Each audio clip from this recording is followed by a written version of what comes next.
Good morning students. Welcome to my channel Science NCERT.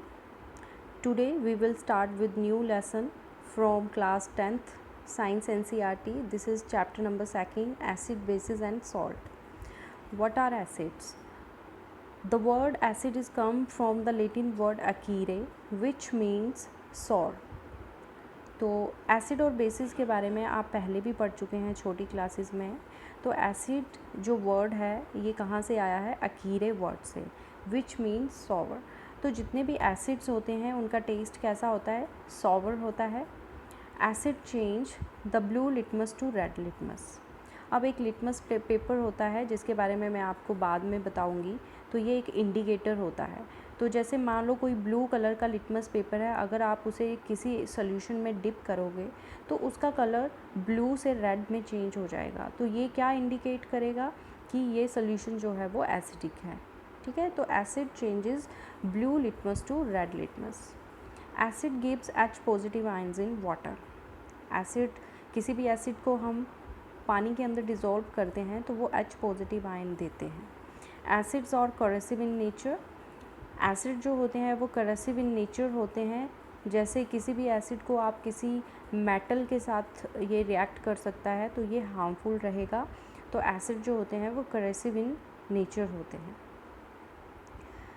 Example, अब acid दो तरह के होते हैं, एक होता है ऑर्गेनिक एसिड और एक होते हैं मिनरल एसिड। ठीक है, ऑर्गेनिक एसिड्स कौन से होते हैं? ऑर्गेनिक एसिड्स होते हैं जो हमें प्लांट्स और एनिमल्स से मिलते हैं। जैसे जितने भी फ्रूट्स वगैरह हैं ये हमें कहाँ से मिलते हैं? प्लांट से मिलते हैं, इन्हें कहेंगे ऑर्गेनिक एसिड। नेक्स्ट एग्जाम्पल हैं ऑर्गेनिक एसिड्स के सिट्रस एसिड। सिट्रस एसिड जो है वो हमें सिट्रस फ्रूट से मिलता है। एस्कोबिक एसिड जिसे विटामिन सी भी कहते हैं जो कि सर्टेन फ्रूट्स में हमें मिलता है। Vinegar, carbonic acid, lactic acid, these are some examples of organic acids. Second category है हमारे पास एसिड की मिनरल एसिड। मिनरल एसिड्स होते हैं जो हमें अर्थ की क्रस्ट से मिलते हैं। ठीक है, जो अर्थ से हमें प्रिपेयर करते हैं। ये मैन मेड होते हैं, मतलब हम इन्हें लेबोरेटरी में प्रिपेयर करते हैं। जैसे आपने अपनी लैब्स में देखा होगा, स्कूल लैब्स में या कॉलेज लैब में, वहाँ पे एसिड्स होते हैं बॉटल में। तो ये जो एसिड होते हैं एग्जाम्पल है hydrochloric acid, sulphuric acid, nitric acids. ठीक है, ये सारे के सारे हैं mineral acids. Acid concept. Acid concept के बारे में हम डिस्कस करते हैं। All acid contain hydrogen ion. ये हम पहले भी पढ़ चुके। मैंने आपको बताया कि जितने भी एसिड्स होते हैं उसमें H पॉजिटिव आयन्स होते हैं। ठीक है, जब हम किसी भी एसिड को पानी में डिज़ोल्व करते हैं तो ये डिसोशिएट हो जाता है और H पॉजिटिव आयन रिलीज़ करता है। और कोई भी एसिड है उसके अंदर जो एसिडिक प्रॉपर्टीज़ हैं वो किसकी वजह से होती हैं? इन्हीं आयंस की वजह से होती हैं। H पॉजिटिव आयंस की वजह से ही उसकी एसिडिक प्रॉपर्टीज़ होती हैं। मींस जैसे एसिड है, कोई वीक एसिड है, कोई स्ट्रॉन्ग एसिड है, तो वीक एसिड होगा उसमें H पॉजिटिव आयंस की कॉन्सेंट्रेशन कम होगी, और जो स्ट्रॉन्ग एसिड होगा उसमें H पॉजिटिव आयंस की कॉन्सेंट्रेशन जो है वो बहुत ज़्यादा होगी। ठीक है, तो ये है एसिड कॉन्सेप्ट। नेक्स्ट है strong acids. The acids that ionise completely in water are called strong acids. Strong acids क्या होते हैं? ऐसे एसिड जो जब हम उन्हें वाटर में डालते हैं तो वो कम्प्लीटली आयोनाइज कर जाते हैं। फॉर एग्जांपल जैसे hydrochloric acid, nitric acid, these are the example of strong acids. जैसे हम HCl को पानी में डिज़ोल्व करेंगे तो ये कम्प्लीटली डिसोशिएट हो जाएगा H पॉजिटिव और क्लोरीन नेगेटिव आयंस में, इसे कहेंगे स्ट्रॉन्ग एसिड।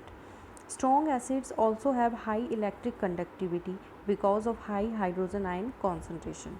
अब देखो ये जो इलेक्ट्रिक कंडक्टिविटी है, अब जैसे हमने पहले वाटर की आपको याद होगा जो फर्स्ट चैप्टर है उसमें मैंने आपको इलेक्ट्रोलिसिस ऑफ वाटर करवाया था। तो वाटर के अंदर हमने थोड़ा सा सल्फ्यूरिक एसिड ऐड किया था, तो इसलिए वहाँ पर आयंस बने थे और उन आयंस की वजह से ही वाटर में इलेक्ट्रिसिटी करंट को कंडक्ट किया था। तो जो इलेक्ट्रिकल कंडक्टिविटी होती है वो किसकी वजह से होती है? H पॉजिटिव आयंस की वजह से। जितने ज़्यादा H पॉजिटिव आयंस होंगे उतना ही ज़्यादा वो हाई इलेक्ट्रिक कंडक्टिविटी देगा। तो जो स्ट्रॉन्ग एसिड्स होते हैं वो हाई इलेक्ट्रिकल कंडक्टिविटी देते हैं क्योंकि उसमें हाइड्रोजन आयंस की कॉन्सेंट्रेशन हाई रहती है। वीक एसिड्स क्या होते हैं? The acids that ionise partially are called weak acid. Most common example है जैसे बेंजोइक एसिड हो गया, एसिटिक एसिड हो गया, ये सारे ऑर्गेनिक एसिड हैं। ये सारे के सारे एसिड जो होते हैं वीक एसिड होते हैं क्योंकि ये पार्शली आयोनाइज होते हैं। अब यहाँ पर मैंने ये जो इसकी जो एरो है वो कुछ इस तरह से होगी, इसका मतलब है ये पार्शली आयोनाइज हैं, ठीक है। और ये आयंस में डिसोशिएट तो हो रहे हैं CH3CO negative plus H positive, लेकिन ये पार्शली आयोनाइज हो रहे हैं, ठीक है। तो इसलिए इनको कहते हैं वीक एसिड। यहाँ पर कुछ मोर एसिड्स के एग्जांपल्स हैं, जैसे सिट्रिक एसिड है वो जितने भी खट्टे फल होते हैं या फ्रूट्स होते हैं उनके अंदर होता है। एसिडिक एसिड आपका फ्रूट जूस और विनेगर में होता है। जो एंट होती है, जैसे आपको ये काट लेती है तो उसके अंदर क्या होता है? फोमिक एसिड होता है। ग्रासेस लीव्स, जो ग्रास होते हैं उनकी लीव्स होती है उसमें बेंजोइक एसिड होता है।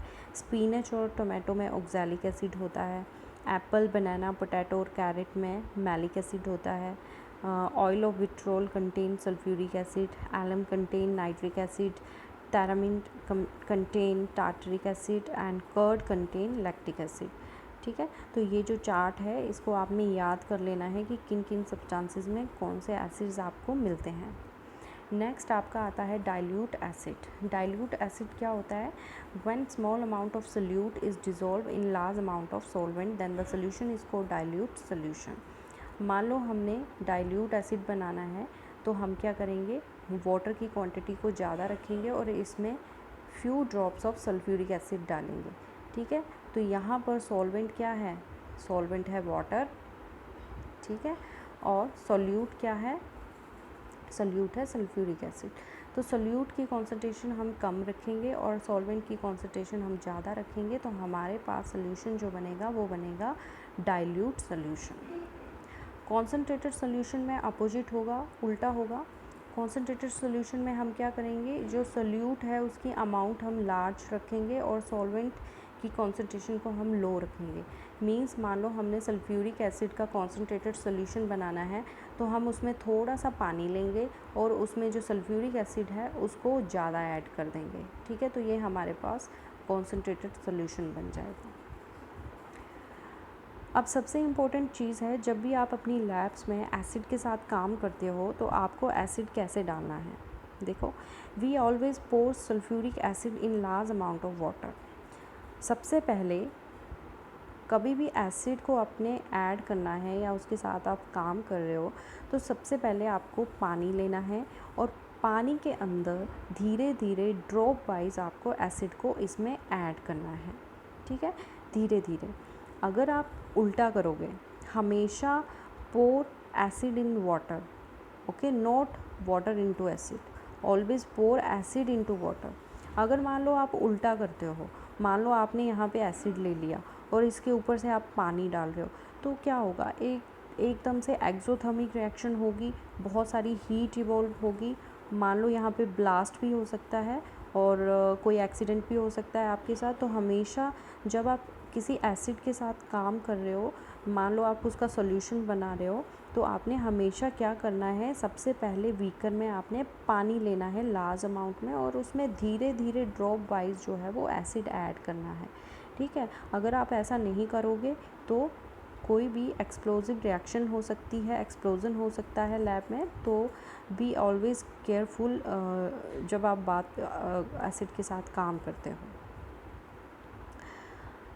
Basis, now bases are bitter in taste. जो बेसिस होते हैं उनका टेस्ट कैसा होता है? कड़वा होता है।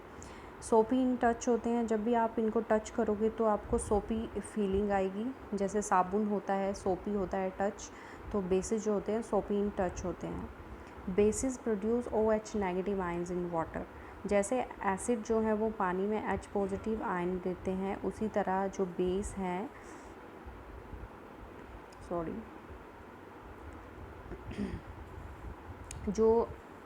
जो बेस हैं वो पानी में क्या देते हैं, OH negative ions. They are good conductor of electricity.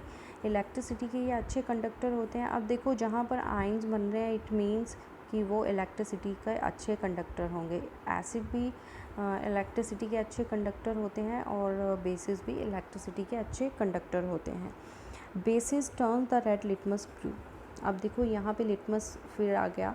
अगर आपके पास रेड कलर का लिटमस पेपर है और अगर आप इसे बेसिक सोल्यूशन में डिप करते हो तो उसका कलर जो है वो ब्लू में चेंज हो जाता है। ओके, एग्जाम्पल है बेसिस के sodium hydroxide and calcium hydroxide. देखो ये जो आपके सर्फ होता है या फिर सोप होते हैं, ये सारे के सारे क्या होते हैं, बेसिस होते हैं। ठीक है, अब आता है concentrated and dilute basis. Same जैसे हमने एसिड्स के बारे में पढ़ा था, सेम वही कॉन्सेप्ट यहाँ पे भी अप्लाई होता है। अगर आपने कोई कॉन्सनट्रेटेड और डाइल्यूट सॉल्यूशन बनाना है, बेसिस का सॉल्यूशन बनाना है बेसिस का, तो आप क्या करोगे, जैसे हमने एसिड और बेसिस का पढ़ा था वही सेम चीज़ वैसे ही अप्लाई होगी यहाँ पे। स्ट्रॉन्ग बेस क्या होते हैं, जो कम्प्लीटली आयनाइज हो जाते हैं वाटर में, उनको कहते हैं स्ट्रॉन्ग बेस। स्ट्रॉन्ग बेस के एग्जांपल क्या हैं, सोडियम हाइड्रोक्साइड, पोटेशियम हाइड्रोक्साइड, ये जो है वो कम्प्लीटली आयनाइज हो जाते हैं और ये OH नेगेटिव आयंस को रिलीज़ करते हैं पानी में। वीक बेसिस क्या होते हैं, जो पार्शली आयनाइज होते हैं पानी के अंदर और OH नेगेटिव आयंस देते हैं बट पार्शली आयनाइज देते हैं। एग्जांपल है अमोनियम हाइड्रोक्साइड, कैल्शियम हाइड्रोक्साइड। अब यहाँ पे एक नया कॉन्सेप्ट आता है एल्कलीज। एल्कलीज क्या होती हैं, bases which are soluble in water are called alkali. Alkali क्या होती हैं, ये ऐसे बेसिस होते हैं जो पानी में सोल्यूबल होते हैं, उनको कहते हैं alkali. Means all bases are not alkali. जितने के जितने बेस हैं वो सारे के सारे एल्कलीज नहीं होंगे, क्योंकि बेसिस जो हैं कुछ पानी में डिज़ोल्व होते हैं, कुछ पानी में डिज़ोल्व नहीं होते हैं। तो एल्कलीज कौन से होंगे, सिर्फ जो पानी में डिज़ोल्व होंगे वही क्या होंगे, एल्कलीज होंगे। नेक्स्ट हमारा आता है इंडिकेटर्स। अब देखो इंडिकेटर क्या होता है वो मैं आपको बताती हूँ। इंडिकेटर एक तरह की डाई होती है, ठीक है। जब हम इसे किसी भी एसिडिक या बेसिक सोल्यूशन में डालते हैं तो ये अपना कलर चेंज कर लेती है। अगर हमने ये आइडेंटिफाई करना है कि कोई सोल्यूशन है वो एसिडिक है, बेसिक है या न्यूट्रल है, तो हम कैसे पता लगाएंगे, वो जो डाई होगी उसके कलर में चेंज आएगा तो उसके अकॉर्डिंग हमें पता चल जाएगा कि ये सोल्यूशन एसिडिक है, बेसिक है या न्यूट्रल है। ठीक है, तो इंडिकेटर दो तरह के होते हैं, एक होता है नेचुरल इंडिकेटर, एक होते हैं सिंथेटिक इंडिकेटर्स। तो सबसे पहले हम डिस्कस करेंगे नेचुरल इंडिकेटर्स के बारे में। सबसे पहले आता है लिटमस। देखो लिटमस जो है वो आपकी लैब्स में दो टाइप से मिलता है, एक तो सोल्यूशन फॉर्म में मिलता है या फिर पेपर फॉर्म में मिलता है। अब लिटमस को हम ये हमें मिलता कहाँ से है, देखो ये नेचुरल इंडिकेटर्स है तो इट मीन्स कि ये हमें नेचुरली ही कहीं से मिलेगा। तो इंडिकेटर कहाँ से मिलता है, एक प्लांट होता है लाइकन, लाइकन से हम इसको एक्सट्रैक्ट करते हैं और ये पर्पल कलर की डाई होती है। ठीक है, अगर तो मान लो कि एसिडिक सोल्यूशन है तो लिटमस उसमें रेड कलर देगा, अगर बेसिक सोल्यूशन है तो ये ब्लू कलर देगा। ठीक है, और अगर न्यूट्रल है तो उसका कलर जो है वो पर्पल ही रहेगा। ठीक है, अगर कोई न्यूट्रल सोल्यूशन है तो उसका कलर कैसा रहेगा, पर्पल। उसी तरह आपके और भी नेचुरल इंडिकेटर्स हैं, जैसे टर्मरिक। टर्मरिक आपने देखा होगा, आपके जो येलो क्लॉथ्स होते हैं उस पर हल्दी का कोई स्टेन लग जाता है तो आपने देखा होगा वो येलो कलर का होता है, लेकिन जैसे ही आप उसको सोप सोल्यूशन के साथ रब करते हो, साबुन के साथ रब करते हो, it turns into red colour. तो उसका कलर कैसा हो जाता है, रेड हो जाता है। रेड कैसे हुआ इसका कलर, क्योंकि जो सोप सोल्यूशन है वो क्या है, बेसिक। ठीक है, सोप सोल्यूशन क्या है, बेसिक इन नेचर। तो इसने क्या किया, जब ये टर्मरिक के साथ रिएक्ट किया तो इसका कलर कैसा हो गया, रेड हो गया। एसिडिक सॉल्यूशन में टर्मरिक येलो कलर देगी और बेसिक में रेड कलर देगी। उसी तरह रेड कैबेज जो है वो एसिडिक सॉल्यूशन में रेड कलर देगी और it will give green colour in basic solution. तो ये थे एग्जाम्पल्स नेचुरल इंडिकेटर्स के। अब हमारे पास आगे आते हैं सिंथेटिक इंडिकेटर्स। 3 तरह के हैं, मिथाइल ऑरेंज, फिनोप्थिलीन, 2 तरह के हैं, ठीक है। अब देखो ये जो सिंथेटिक इंडिकेटर्स होते हैं ये हम मैन मेड होते हैं, हम खुद प्रिपेयर करते हैं इनको। ये मिनरल एसिड से बने होते हैं। तो जैसे मिथाइल ऑरेंज है तो ये एसिडिक सोल्यूशन में रेड कलर देगा, बेसिक सोल्यूशन में येलो कलर देगा। फिनोप्थिलीन जो है वो कलरलेस रहता है एसिडिक सोल्यूशन में और पिंक कलर देता है बेसिक सोल्यूशन में। तो ये आपको याद रखने हैं कि कौन कौन से कलर चेंजेस आते हैं एसिडिक और बेसिक सोल्यूशन में। फिर हमारा आता है ओल्फैक्टरी इंडिकेटर। ओल्फैक्टरी नाम से पता चल रहा है स्मेल करने से रिलेटेड है, ओल्फैक्टरी आपके नोज़ से रिलेटेड है। These given different orders in acidic and basic solution। अब ये जो ओल्फैक्टरी इंडिकेटर्स हैं ये एसिडिक और बेसिक सोल्यूशन में डिफरेंट ऑर्डर देते हैं, डिफरेंट तरह की स्मेल देते हैं जिससे आप पता लगा सकते हैं। अब देखो अनियन है, अगर वो एसिडिक सोल्यूशन में आप उसको डालोगे तो उसकी स्मेल वैसे की वैसी ही रहेगी, लेकिन बेसिक सोल्यूशन में डालोगे तो यहाँ पर नो स्मेल, मतलब कोई भी स्मेल नहीं आएगी उससे। वनीला एक्सट्रैक्ट यहाँ पे भी सेम ऐसे ही होगा, उसकी स्मेल वैसी की वैसी रहेगी, लेकिन बेसिक सोल्यूशन में क्या होगा, वहाँ पे कोई भी स्मेल नहीं आएगी। Reaction of metal with acid. देखो अब हमने एसिड, बेसिस और इंडिकेटर्स के बारे में डिस्कस कर लिया, उनके मेन फीचर्स देख लिए कि एसिड्स, बेसिक और इंडिकेटर्स क्या होते हैं। अब हम एसिड्स की रिएक्शन पढ़ेंगे जो आपकी 10th क्लास की बुक में है, ठीक है, कि जब कोई एसिड मेटल के साथ रिएक्ट करता है तो क्या होता है, ठीक है, तो ये हम पढ़ेंगे। तो सबसे पहले है reaction of metal with acid.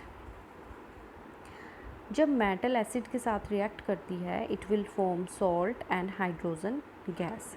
देखो इसके लिए आपकी बुक में, एनसीईआरटी की बुक में एक एक्टिविटी है, आपने एक टेस्ट ट्यूब ली है, उसमें आप जिंक ग्रैन्यूल्स लोगे, ठीक है, ये आपने जिंक ग्रैन्यूल्स ले लिया, यहाँ पर आपने सल्फ्यूरिक एसिड ऐड किया, ठीक है, यहाँ से एक पाइप जाती है और यहाँ पर क्या है, एक सोप सोल्यूशन लोगे आप। अब देखो यहाँ पर जिंक ग्रैन्यूल्स और सल्फ्यूरिक एसिड की रिएक्शन हुई तो हाइड्रोजन गैस लिबरेट हो रही है, यहाँ से हाइड्रोजन गैस पाइप के थ्रू इस सोप सोल्यूशन में आएगी और यहाँ पर बबल्स फॉर्म होंगे, ठीक है, यहाँ पर क्या फॉर्म होंगे, बबल्स फॉर्म होंगे, ठीक है।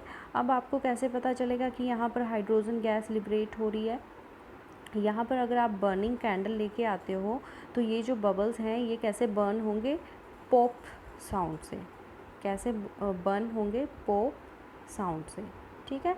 तो ये आइडेंटिफाई कर सकते हैं हम, क्योंकि जो हाइड्रोजन गैस होती है वो पॉप साउंड के साथ बर्न होती है। तो देखो कैसे रिएक्शन हुई, हमने जिंक ग्रैन्यूल्स लिए, उसमें हमने सल्फ्यूरिक एसिड डाला, इसने क्या बनाया, जिंक सल्फेट। जिंक सल्फेट क्या है, सॉल्ट, और साथ में हाइड्रोजन गैस लिबरेट हुई, ठीक है। यहाँ पे क्या लिबरेट हो रही है, हाइड्रोजन गैस, और ये कौन सी साउंड के साथ बर्न करती है, पॉप साउंड के साथ। Reaction of metal with base. अगर किसी मेटल का आप बेस के साथ रिएक्शन करते हो तो क्या होता है, इसमें भी आप ऐसे ही करोगे, एक टेस्ट ट्यूब लोगे, उसमें आपने जिंक मेटल्स ले लिए, ठीक है, और उसमें आपने एसिड की जगह अब क्या लेना है, आपने बेस, तो सोडियम हाइड्रोक्साइड आपने लिया उसमें, फिर उसको बर्न किया तो आपके पास क्या बन के आएगा, sodium zincate and hydrogen gas. यहाँ पे भी क्या बन रहा है, सॉल्ट बन रहा है और साथ में हाइड्रोजन गैस लिबरेट हो रही है। ये थी reaction of metal with acid and bases. अब आपके पास एक क्वेश्चन आता है, why should curd and other sort foodstuff not be kept in copper and brass vessels. देखो बोला है कि जो कर्ड होता है, जैसे ये खट्टे फूड आइटम होते हैं, आपको इनको कॉपर और ब्रास वेसल में क्यों नहीं रखना चाहिए, क्योंकि देखो जितने भी खट्टे फूड आइटम्स होते हैं वो क्या होते हैं, एसिडिक इन नेचर होते हैं, मतलब उनमें एसिड होता है। जब आप इनको किसी मेटल के साथ डालोगे तो ये मेटल वेसल के साथ रिएक्ट करके कुछ कंपाउंड बनाएंगे, पॉइजनस कंपाउंड, तो उन पॉइजनस कंपाउंड की वजह से आपकी जब आप उसको खा लोगे मीन्स उसमें पॉइज़न होगा, तो वो आपकी हेल्थ को भी डैमेज करेगा। नेक्स्ट है रिएक्शन विद मेटल कार्बोनेट और मेटल हाइड्रोजन कार्बोनेट। अब देखो यहाँ पर हम एसिड्स की मेटल देखेंगे, एसिड की रिएक्शन देखेंगे। सबसे पहले हम मेटल कार्बोनेट के साथ देखेंगे और दूसरी बार हम देखेंगे मेटल हाइड्रोजन कार्बोनेट के साथ। तो सबसे पहले हम एसिड की रिएक्शन को देखते हैं मेटल कार्बोनेट के साथ। अब देखो ये क्या है, सोडियम कार्बोनेट। सोडियम क्या है, मेटल, और CO3 जो ग्रुप है वो क्या है, कार्बोनेट ग्रुप। ये है एसिड। अब जब ये दोनों रिएक्ट करेंगे तो क्या बनाएंगे, salt, carbon dioxide and water. अब देखो यहाँ पर एक नया प्रोडक्ट बन रहा है। क्या बन रहा है, कार्बन डाइऑक्साइड गैस लिबरेट हो रही है यहाँ से। जो हमने पिछली रिएक्शन पढ़ी थी उसमें हाइड्रोजन गैस बन रही थी, सॉल्ट बन रहा था। यहाँ पे क्या बन रहा है, सॉल्ट, कार्बन डाइऑक्साइड और साथ में वाटर। अब अगर हम HCl को रिएक्ट करेंगे, sodium hydrogen carbonate, sodium Na क्या है, सोडियम, H हाइड्रोजन और CO3 कार्बोनेट। जब HCl इसके साथ रिएक्ट करेगा तो ये बनाएगा सॉल्ट, यहाँ पे कार्बन डाइऑक्साइड लिबरेट होगी और साथ में वाटर बनेगा। ठीक है,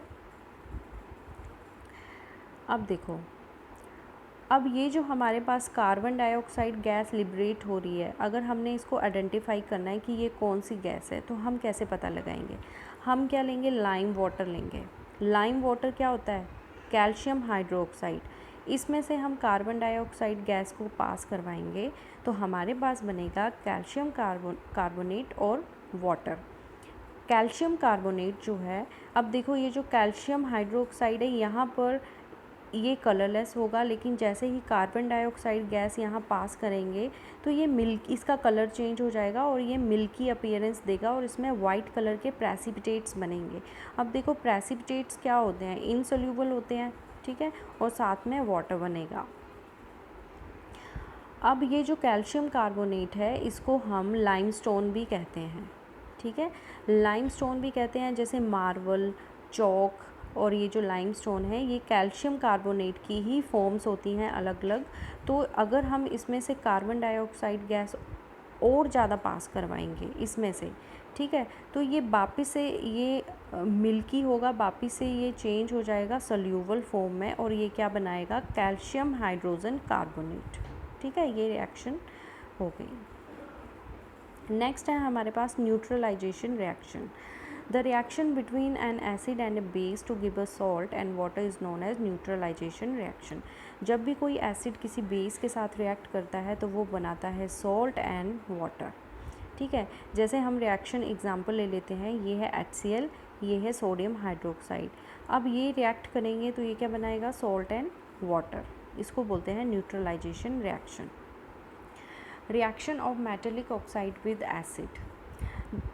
यहाँ पर हम कोई मेटल ऑक्साइड लेंगे, उसकी रिएक्शन करेंगे एसिड के साथ, तो हमारे पास क्या बनेगा, सॉल्ट एंड वाटर। एक एग्जांपल ले लेते हैं, ये है कॉपर ऑक्साइड। कॉपर ऑक्साइड हम पहले भी पढ़ चुके हैं, ये मेटल ऑक्साइड होता है। जब हम इसे एसिड के साथ रिएक्ट करेंगे तो हमारे पास क्या बनेगा, सॉल्ट बनेगा, कॉपर क्लोराइड और साथ में वाटर बनेगा। ठीक है, तो यहाँ पर सेम वही प्रोडक्ट बन रहे हैं जो हमने न्यूट्रलाइजेशन रिएक्शन में देखे थे। न्यूट्रलाइजेशन रिएक्शन में भी क्या बन रहा था, सॉल्ट एंड वाटर, और इसमें भी क्या बन रहा है, सॉल्ट एंड वाटर। ठीक है, तो मेटेलिक ऑक्साइड जो होते हैं वो बेसिक इन नेचर होते हैं, ये चीज़ आपने याद रखनी है। सो स्टूडेंट, ये था फर्स्ट पार्ट। सेकंड पार्ट में बहुत जल्दी अपलोड करूँगी। Till then stay tuned with me, and if you like this video then subscribe my channel and share this video. Thanks for watching.